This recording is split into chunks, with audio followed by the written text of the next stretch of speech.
raditi. U ovoj emisiji smo imali pre jedno 6 meseci jednog pukovnika Jugoslovenske vojne armije koji je govorio o tome kako je on lično naredio da se ispali raketa na jedan NLO, ali iz nekog razloga nisu uspeli da tu raketu ispale. Večeras ulazimo u srce misterije koja je toliko duboka da se i sama istorija trudi da je nekako zaboravi.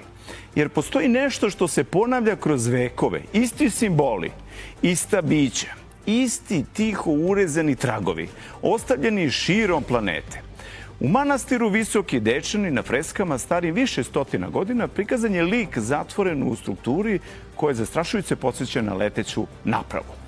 Umetnički motiv ili nešto što su monasi zaista videli? Ne znamo.